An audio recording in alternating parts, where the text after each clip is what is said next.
جو درخت ہے تو ان کی حقیقت بالکل ختم ہو جائے گی. اسی طرح انسان انسان نہیں رہے گا، جانور جانور نہیں رہے گا، پرندہ پرندہ نہیں رہے گا، اور کسی بھی چیز کی وہ کوئی حقیقت وہ ہمارے سامنے نہیں رہے گی. بالکل اس کی حقیقت وہ کچھ اور ہوتی چلی جائے گی. تو بہرحال اس شعر کی تشریح کی طرف آپ لوگوں کو ڈیٹیل میں لیے چلوں کہ اس شعر میں شاعر کہنا کیا چاہتے ہیں. اس شعر میں شاعر کہنا کیا چاہتے ہیں، شعر کا کیا مطلب ہے، اور وہ ہمیں کون سے مطالب ہمیں سمجھا رہے ہیں، اور ان کا مطلب کیا ہے. ان کا مطلب کیا ہے؟ تو شاعر اس شعر میں کہنا یہ چاہتے ہیں کہ صحرا، جنگل، کیکر، کانٹے اور پھول کا وجود زندگی کی بدولت ہے. درختوں، پودوں اور جڑی بوٹیوں میں قوت بڑھنے کی جو قوت ہے، درختوں کے اندر، پودوں کے اندر، جڑی بوٹیوں کے اندر جو بڑھنے اور گروتھ کرنے کی جو طاقت ہے، وہ زندگی کی وجہ سے ان کو طاقت مل رہی ہے. اگر ان چیزوں میں، ان پھولوں میں، ان درختوں میں، اگر ان نباتات میں اگر زندگی نہ ہوتی تو پھل، پھول، کانٹے، شاخیں اور پتے کیسے وجود میں آتے پھر؟ اور انہی کے دم قدم سے، زندگی کے دم قدم سے صحرا اور جنگل بھی کیا ہے؟ وہ پر رونق ہیں اور آباد ہے. ظاہری بات ہے کہ زندگی ہے تو جنگل جنگل کہلائے جاتے ہیں. اگر زندگی نہ ہوتی تو جنگل میں کوئی بھی پتا، کوئی بھی درخت، کوئی بھی نباتات وغیرہ نہ ہوتے. تو یہ زندگی کی وجہ سے ساری چیزیں ممکن ہے. اگر میں یہ بھی بتا دوں کہ زندگی ہے، کہ زندگی کی وجہ سے ساری چیزوں کی جو شکلیں ہیں وہ ہمارے سامنے آ رہی ہیں. اگر ہم لوگ، اللہ تعالیٰ ہم سب کو اس دنیا سے کامل ایمان کے ساتھ رخصت فرمائیں، آمین آمین آمین آمین. تو یہ زندگی سے اگر یہ انسان چلا جائے تو وہ انسان جس دنیا میں زندہ تھا، کیا وہ ہم ان کو دیکھ سکتے ہیں؟ کیا وہ انسان اس دنیا میں جو چیزیں موجود ہے، جو زندہ ہے، کیا وہ ان چیزوں کو دیکھ سکتا ہے؟ بہرحال یعنی یہ باتیں اور اس طرح بہت ساری باتیں اور بھی ہیں. تو اس شعر کی تشریح مکمل ہو گئی ہے. اگلے شعر کی تشریح کی طرف آپ لوگوں کو لیے چلوں. کہیں اس کی طاقت سے کوہسار چور، کہیں اس کے پھندے میں جبریل وحور. کوہسار کسے کہتے ہیں؟ طاقت، قوت کو کہتے ہیں. کوہسار کے معنی ہے پہاڑ، اس کو کوہ بھی کہتے ہیں، کوہ یا کوہسار. چور کے معنی ریزہ ریزہ. کہیں اس کے پھندے میں جبریل وحور. جبریل وحور یعنی جبریل علیہ السلام اور حور و تک رسائی. یہ کیسے ممکن ہے؟ یعنی اس کا مفہوم کچھ یوں ہے کہ یہ زندگی کی وجہ سے یہ پہاڑوں کو ریزہ ریزہ کیا جا سکتا ہے. اگر انسان نہ ہوتا، اگر انسان کے اندر زندگی نہ ہوتی تو انسان پہاڑوں پہ کیسے جا سکتا؟ کہ انسان جو ہے وہ پہاڑوں پہ نہ جا سکتا تھا. یہ زندگی کی وجہ سے انسان پہاڑوں پہ جاتا ہے. بڑے بڑے پتھروں کو وہ بڑے بڑے پتھر جو ہے وہ ٹوٹنے کے سبب وہ انسان موجب بنتا ہے. اور بڑے بڑے پتھر جو ہوتے ہیں تو وہ کیا کرتے ہیں؟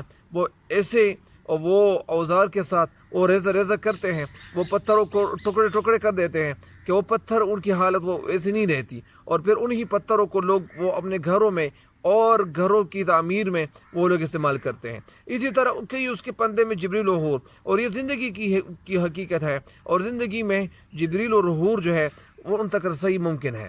یعنی اس کا مطلب یہ ہے کہ انسان زندہ ہے تو یہ زندہ انسانوں کے لیے وہ جبریل علیہ السلام کے جو فرشتے تھے یعنی وہ بھی آتے تھے. یعنی ہمارے آقا نامدار حبیبی کردگار حضرت محمد مصطفیٰ صلی اللہ علیہ وسلم سے پہلے جتنے بھی وہ پیغمبر گزرے ہیں تو ان تک بھی جبریل علیہ السلام وہ ایک فرشتہ ہے، وہ جو آتے تھے وہ وہی لے آتے تھے. اسی طرح ہمارے پیارے نبی صلی اللہ علیہ وسلم جو آخری نبی حضرت خاتم الانبیاء صلی اللہ علیہ وسلم جو تھے تو ان کے پاس بھی جبریل علیہ السلام وہ وہی لے کر آتے تھے. اور حور، تو حور تک رسائی یہ انسان کی زندگی ہے، اور انسان حور تک رسائی چاہتا ہے. لیکن یہی زندگی کی وجہ سے یہ سب کچھ ممکن ہے. تو یا انسان کو یہ دنیا میں کیوں بھیجا ہے؟ انسان کو دنیا میں اس لیے بھیجا ہے کہ وہ محنت کرے گا، اور وہ کیا کرے گا؟ وہ حور تک رسائی ان کو حاصل ہوگی. ظاہری بات ہے کہ انسان جب محنت کرے گا، انسان جب عبادت کرے گا تو اللہ تعالیٰ کی خاص رحمت انسان پہ یعنی وہ ہوتی رہے گی. اچھا،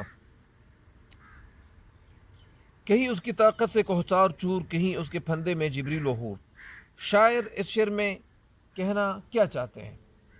شاعر اس شعر میں کہنا یہ چاہتے ہیں کہ زندگی کا مقابلہ دنیا کی کوئی دوسری طاقت نہیں کر سکتی ہے۔ یہ اس جہان کی جو لازوال طاقت ہے، جسے زوال کبھی آتا نہیں ہے، اس کے سامنے بڑے بڑے پہاڑ بھی وہ اپنا وجود قائم نہیں رکھ سکتے۔ پہاڑ وہ ریزہ ریزہ ہوتے ہیں، اور انسانوں کی جو ضربیں ہیں پہاڑوں کا سینہ چیر دیتی ہے۔ مطلب اس کا یہ ہے کہ جس طرح جو بڑے بڑے پہاڑ ہیں ان کے اندر لوگ جو ٹنل کھودتے ہیں، جو جگہ کھودتے ہیں، جو ڈگنگ کرتے ہیں، تو وہ کیوں کرتے ہیں؟ وہ اس لیے کرتے ہیں کہ ان کے پاس بڑے بڑے اوزار ہیں، بڑے بڑے اوزاروں سے وہ بڑے بڑے جو پہاڑ ہیں ان کا سینہ چیر دیتے ہیں۔ تو یہ زندگی کی وجہ سے ان کو ریزہ ریزہ کیا جا سکتا ہے۔ اگر انسان زندہ نہ ہوتا تو وہ پہاڑوں کے پاس کون جاتا، پہاڑوں کے قریب کون جا سکتا تھا؟ اور ہر ایک اس کے جال میں گرفتار ہے، یعنی ہر چیز اس کے جال میں گرفتار ہے۔ اس دنیا کے انسان کو تو چھوڑیے، آسمانوں پر جو رہنے والے حضرت جبرائیل علیہ السلام اور دوسرے طاقتور فرشتے بھی اس سے چھٹکارا نہیں پا سکتے، اور یوں لگتا ہے کہ یہ بھی اس کے حصار میں گرفتار ہے۔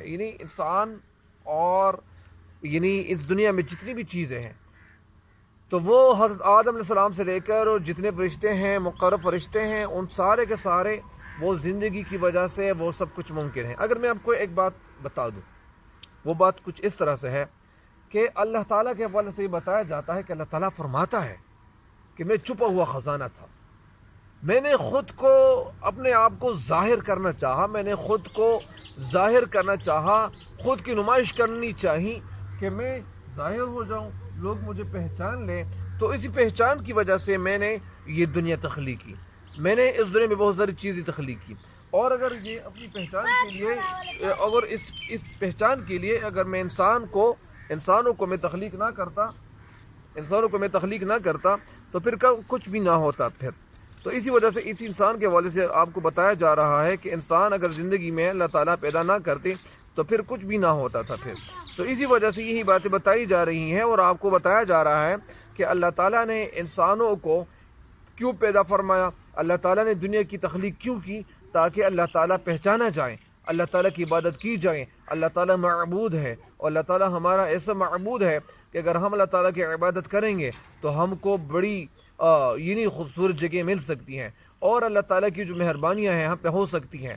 اور اسی وجہ سے ہمیں اللہ تعالیٰ نے جس دنیا میں عبادت کے لیے اللہ تعالیٰ نے ہمیں بھیجا ہوا ہے، تو ہمیں اللہ تعالیٰ کی عبادت کرتی چلی جانی چاہیے، ہمیں اللہ تعالیٰ کی عبادت بار بار کرنی چاہیے۔ اگر میں یہ بھی بتا دوں کہ یہ اس دنیا میں جو فرشتے آئے ہوئے ہیں، جو جبرائیل علیہ السلام ہیں یا اسی طرح جو اور فرشتے ہیں، تو اسی وجہ سے یہ فرشتے جو اللہ تعالیٰ نے ان کو مختلف ڈیوٹیاں دی ہوئی ہے، مختلف فرض ان کو نبھانے کے لیے دی گئی ہیں۔ تو فرض اس لیے دی گئی ہے یا جو ڈیوٹیاں اس لیے دی گئی ہے کہ یہ انسانوں کے لیے، انسان زندہ ہے اور انسان اس دنیا میں کچھ کر رہا ہے، تو اسی وجہ سے اس دنیا میں جتنی بھی جو چیزیں ہیں تو وہ کیوں ہیں؟ وہ اس لیے ہیں کہ ان کے اندر زندگی ہے۔ اگر ان سے زندگی نکالی جائے تو پھر کچھ بھی نہیں رہتا۔ جس طرح قیامت کے دن کے بعد پھر یہ ہوگا کہ اللہ تعالیٰ سارے انسانوں کو کیا کرے گا؟ سارے انسان کو پھر اللہ تعالیٰ مار دے گا، سارے انسان مر جائیں گے، اور پھر آخر میں جو اسرائیل علیہ السلام کو اللہ تعالیٰ فرمائے گا کہ تو بھی مر جا، وہ ایک چیخ نکال دے اور وہ بھی اسی وقت مر جاتا ہے، تو پھر تو کچھ نہیں رہتا۔ اسی دن میں ایک بات اور بھی بتا دوں کہ وہ بات اس سے تو ملتی جلتی نہیں ہے، لیکن میں یہ بتا دوں کہ اس دن اللہ تعالیٰ فرمائے گا کہ ہے کوئی طاقتور کہ جو دنیا میں بڑے بڑے دعوے کرتے تھے کہ میں یہ کروں گا، میں وہ کروں گا، ہے کوئی ایسا انسان، ہے کوئی ایسا طاقتور انسان کہ وہ کچھ کرنے کے لیے آ جائے، ہے کوئی لڑنے کے لیے کوئی تیار ہونا چاہتا ہے؟ تو وہ کہہ رہے تھے کہ لڑنے کے لیے کوئی تیار ہی نہیں، وہ تو اس دن وہ کون ایسا شخص ہوگا کہ وہ لڑنے کے لیے تیار ہوگا؟ تو اسی وجہ سے اسی حوالے سے آپ کو بتایا جا رہا ہے کہ اللہ تعالیٰ نے جو اس دنیا کو تخلیق کی، اور یہ دنیا جو تخلیق ہوئی ہے تو یہ اس لیے تخلیق ہوئی ہے کہ اس دنیا میں اللہ تعالیٰ نے انسانوں کو اس لیے تخلیق کیا ہے کہ یہ انسانوں کو اللہ تعالیٰ نے اس لیے تخلیق کیا ہے کہ اللہ تعالیٰ اس دنیا میں اپنی عبادت کے لیے ان لوگوں کو اللہ تعالیٰ نے پیدا فرمایا ہے۔ بہرحال اس چیز کی تشریح مکمل ہو گئی ہے کہ اس کی طاقت سے کوہسار چور کہی، اس کے پندے میں جبریل و حور۔ پندے کے معنی گرفت، زندگی کی گرفت سے کوئی بھی چیز دور نہیں ہے، زندگی کی گرفت میں کوثار بھی آتے ہیں، زندگی کی گرفت میں جبرائیل علیہ السلام بھی آتے ہیں، زندگی کی گرفت میں کنٹرول میں وہ حور بھی ہے، کوئی بھی چیز زندگی سے باہر نہیں ہے۔ تو اس شعر کی تشریح جتنی بھی کی جائیں وہ کم ہے، اب بھی میں نے تشریح کی لیکن کم ہے۔ اگر میں آپ کو مزید بھی بتاتا چلوں کہ اس دنیا میں جو پہاڑ نظر آ رہے ہیں، تو یہ جو پہاڑ نظر آ رہے ہیں، یہ جو بڑی بڑی عمارتیں ہمیں نظر آ رہی ہیں، یا جو ہمیں جو درخت نظر آ رہے ہیں، ہمیں جو پھل نظر آ رہے ہیں، جو سیب نظر آ رہے ہیں، اگر یہ انسان محنت نہ کرتے، انسان زندہ نہ ہوتے تو یہ پھل ہم تک نہ پہنچ پاتے۔ اسی طرح بہت ساری جو سہولتیں ہیں، یہ جو موبائل ہے، جو ڈیوائس ہے، اس پہ لوگوں نے محنت کی بھی ہے تو یہ ہم تک پہنچی بھی ہے۔ یہ ہمارے لیے بہت بڑی نعمت ہے۔ گاڑیاں جو بنی ہوئی ہے، گاڑیوں میں جو لوگ سفر کر رہے ہیں، اگر لوگ زندہ نہ ہوتے تو گاڑیوں میں سفر کیسے کر سکتے پھر؟ اسی وجہ سے بہت ساری باتیں کہی جا سکتی ہے، یعنی زندگی کی وجہ سے سب کچھ ممکن ہے، اگر زندگی نہ ہوتی تو کچھ بھی ممکن نہ ہوتا۔ تو بہرحال اس شعر کی تشریح مکمل تو ہو گئی ہے، لیکن اس شعر کی تشریح مزید بھی رہتی ہے اور مزید آپ لوگ خود بھی کر سکتے ہو انشاءاللہ۔ کہی جرہ شاہینی سیما برنگ، لہو سے چکوروں کے آلودہ چنگ۔ جرہ کے معنی کیا ہے؟ جرہ کے معنی ایک تو جرہ ہے، ایک جرہ ہے، بہت سارے الفاظ ہیں لیکن اس کے الگ الگ معنی ہیں، یعنی ایک زبر زیر اور اس طرح شد کی وجہ سے لفظ بدل جاتا ہے۔ جرہ کسے کہتے ہیں؟ جرہ کی کیا حقیقت ہے؟ تو جرہ اصل میں وہ ایک باز کی طرف آپ کو بتایا جاتا ہے کہ ایک باز ہے، ایک نر باز ہے، اس کو جرہ کہتے ہیں۔ جرہ شاہین یعنی باز کا نر، اور عموماً وہ باز سے طاقتور اور تیز بھی ہے۔ مراد بہادر، شجاع، قوی لوگ، یعنی وہ لوگ جو قوی ہو، جو مضبوط ہو، جو طاقتور ہو۔ یہاں جرہ شاہین کا مطلب کیا ہے؟ اس کا مطلب اصطلاحی معنی یعنی طاقتور لوگ بھی ہے، بہادر لوگ بھی ہے۔ پارے کی سیما بے رنگ، پارے کی سی تڑپ رکھنے والے، پارا کبھی ہاتھ نہیں آتا، یعنی پارے کے حوالے سے یہ بتایا جاتا ہے کہ پارا ایسا ہے کہ اس کو گرم کیا جائے تو وہ اڑ جاتا ہے، اس کا رنگ ختم ہو جاتا ہے، وہ اڑ جاتا ہے اور پھر وہ مل جاتا ہے، اس طرح اس کے حوالے سے بتایا جاتا ہے۔ لیکن یہ جو کیمسٹری والے ہیں، جو کیمسٹری لوگ جانتے ہیں، ان کو زیادہ پتہ ہوگا۔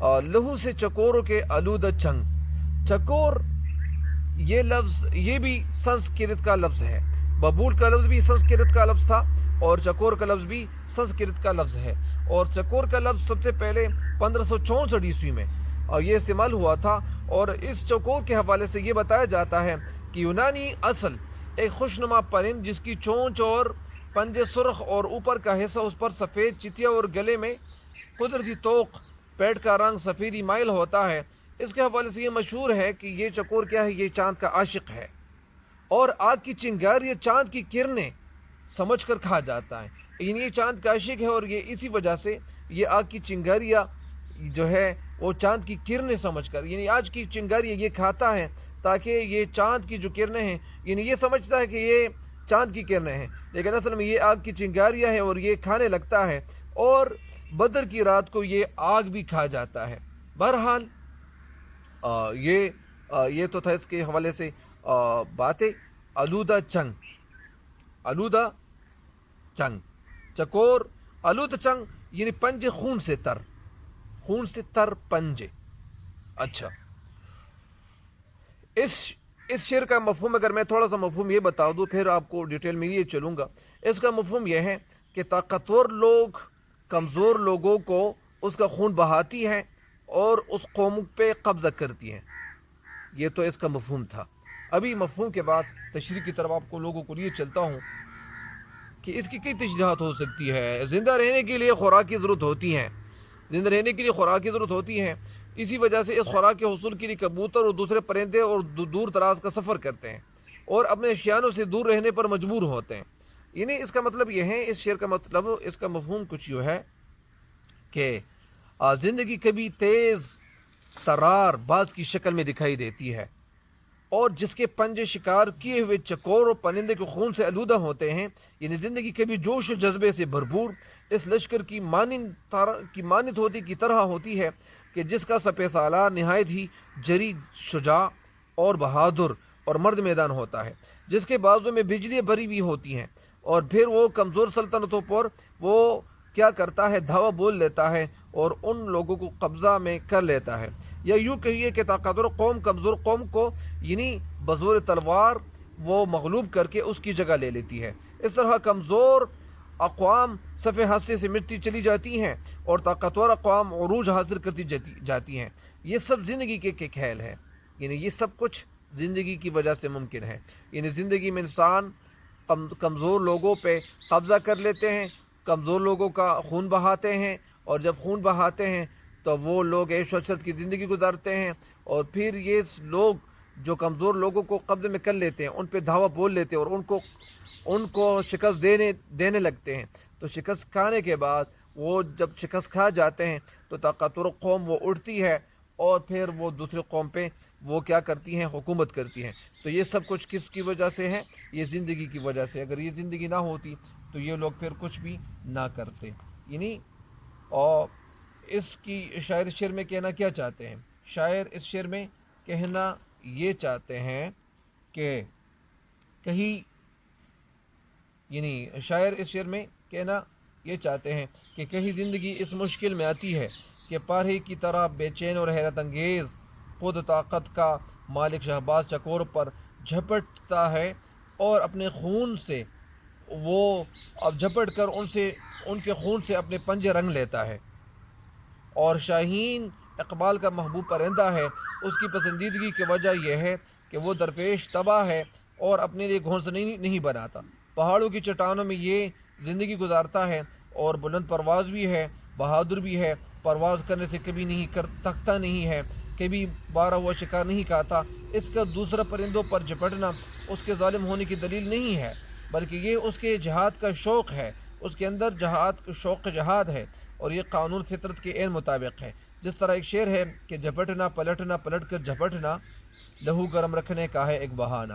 یہاں مطلب یہ بھی ہے کہ کہیں کوئی زبردست ملک کسی کمزور ملک پر حملہ کر کے وہاں خون کی ندی بہاتا ہے اور اس پر قبضہ جما لیتا ہے، اور اس کے پاس جو قدرتی وسائل ہیں ان قدرتی وسائل کو اپنے قبضے میں لے آتا ہے۔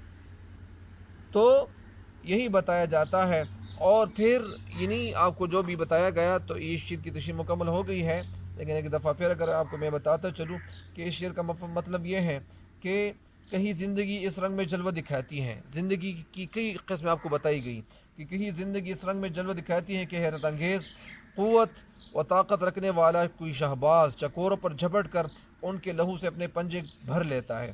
مطلب یہ ہے کہ کوئی زبردست ملک کمزور ملک پر حملہ کر کے وہاں خون کے دریا بہانے کے بعد اس ملک پہ کیا کرتا ہے، قبضے جما لیتا ہے۔ تو اس شعر کی تشریح مکمل ہو گئی ہے۔ آخری شعر کی طرف آپ لوگوں کو لیے چلوں کہ آخری شعر کیا ہے۔ آخری شعر ہے کبوتر۔ آخری شعر یہ ہے کہ کبوتر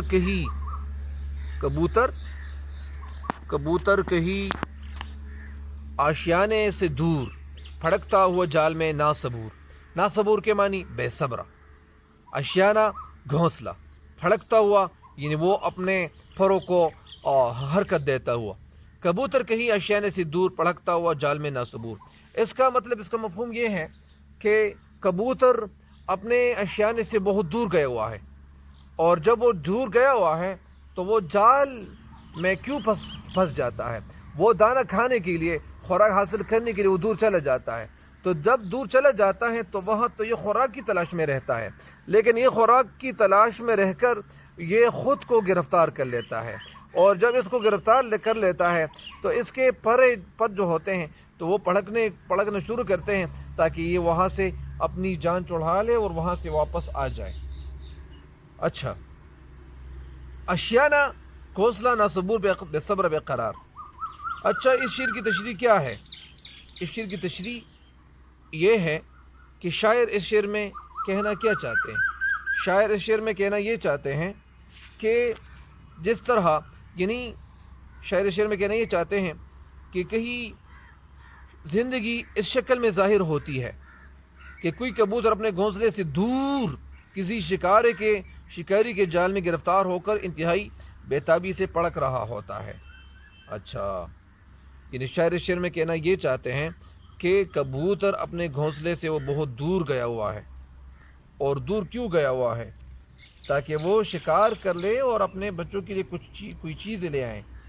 یعنی اس کا مطلب یہ ہے کہ شکار کہیں زندگی ایسے ہی شاعر شعر میں کہنا یہ چاہتے ہیں کہ زندہ رہنے کے لیے خوراک کی ضرورت پڑ جاتی ہے اور ضرورت ہوتی ہے.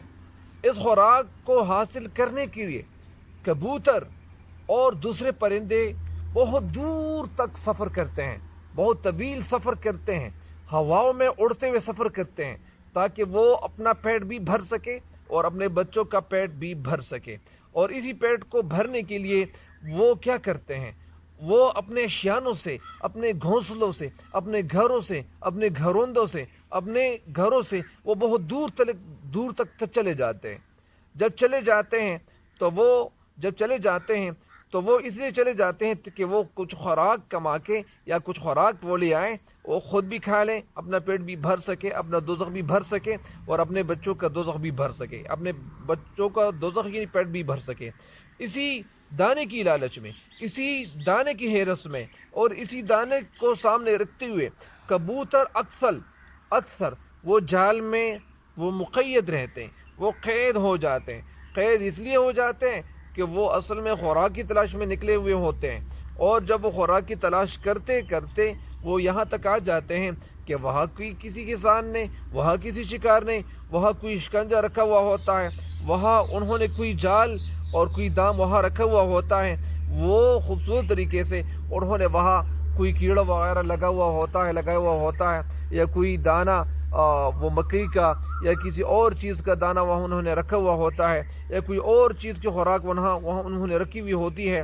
اور وہ اس لیے رکھی ہوئی ہوتی ہے کہ یہ کوئی پرندہ آ جائیں اور وہ اس کو گرفتار کر لے.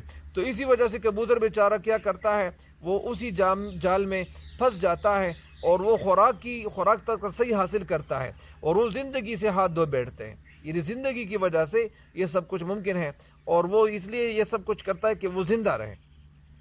اور جب وہ زندہ رہنے کے لیے وہ کیا کرتے ہیں، وہ وہاں چلے جاتے ہیں اور پھر کیا ہو جاتا ہے کہ وہ زندگی سے ہاتھ دھو بیٹھتا ہے. یا عمر بھر کی قید ان تک کیا ہو جاتی ہے، یا عمر بھر کی قید یعنی وہ کیا ہو جاتی ہے کہ عمر بھر کی قید ان کے لیے ان کا مقدر بن جاتی ہے. تو ظاہری بات ہے کہ عمر بھر کی قید ان کو اس لیے ہو جاتی ہے کہ وہ تو خوراک حاصل کرنے کے لیے سب کچھ کر رہا ہوتا ہے. اگر میرے ذہن میں ایک بات یہ بھی آ رہی ہے، ایک شعر بھی یہاں میں نے لکھا ہوا ہے کہ پال گئے تھے ہم تم چکور ہوتی ہو اس سے شاد میں، پڑتی ہے اس پر جب نظر کرتی ہو تم کو یاد میں. بہرحال اس شعر کا جو مفہوم ہے یا میرے ذہن میں جو مفہوم آ رہا ہے اور جو مطلب اس میں آ رہا ہے میرے ذہن میں، تو وہ یہ آ رہا ہے کہ علامہ اقبال رحمۃ اللہ علیہ جو تھے وہ آرام طلب نہیں تھے، وہ آرام نہیں چاہتے تھے. وہ کہتے تھے کہ میرے جوان کیا ہوں گے اگر آج کل یہ جوان اگر علامہ اقبال رحمۃ اللہ علیہ دیکھ لیتے تو میرے خیال میں وہ تو سب سے پہلے رونا شروع کرتے، اور وہ ایسا رونا شروع کرتے کہ ان کا رونا پھر وہ نہ تھمتا کبھی. وہ اس لیے نہ تھمتا کہ علامہ اقبال رحمۃ اللہ علیہ اپنے جوانوں سے وہ کیا امیدیں انہوں نے وابستہ کی ہوئی ہے، وہ کیا امیدیں ان کو وابستہ تھی. اور آج کل نوجوان کر کیا رہے ہیں، نوجوانوں کو اپنے بارے میں بالکل پتہ ہی نہیں ہے.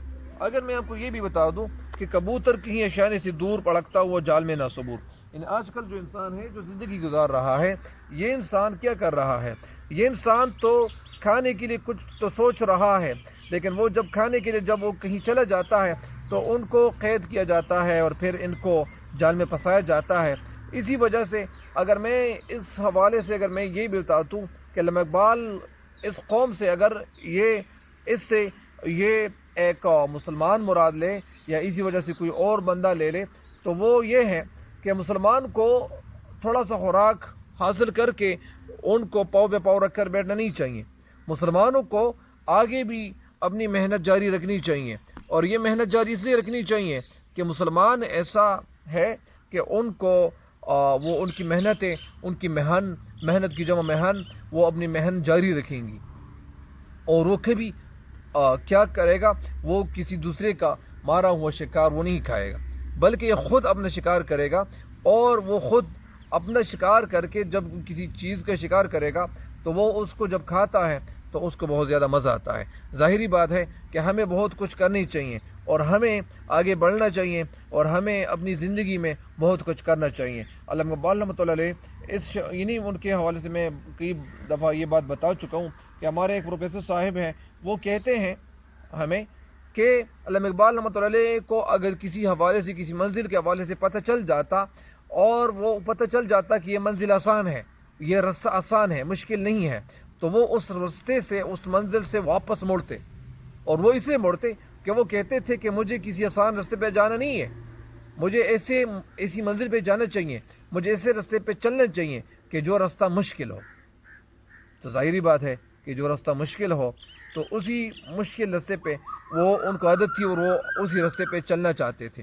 تو ظاہری بات ہے کہ اس میں مسلمان نوجوانوں کے لیے پیغام ہے کہ مسلمان نوجوان کیا کریں گے؟ مسلمان نوجوان یہ کریں گے کہ وہ زندگی میں کچھ کرنے کے لیے، کچھ آگے بڑھنے کے لیے کچھ حرکت کریں گے۔ حرکت میں برکت ہوتی ہے، اور جو لوگ محنت کرتے ہیں، آج یہ نہیں، بہت سارے لوگ ایسے بھی ہیں کہ انہوں نے وہ پاؤں پہ پاؤں رکھے ہوئے بیٹھے ہوئے ہیں اور وہ آگے زندگی کو خوشتر بنانے کے لیے کچھ نہیں کر رہے۔ تو بہرحال اس شعر کی تشریح مکمل ہو گئی ہے اور اس بند کی تشریح بھی مکمل ہو گئی ہے۔ مجھے امید ہے کہ آپ اس تشریح سے ضرور استفادہ کرو گے۔ اللہ تعالیٰ آپ لوگوں کو دنیا اور آخرت دونوں جہانوں کی کامیابی دے، آمین والسلام۔ تب تک کے لیے اجازت چاہتا ہوں، اللہ حافظ۔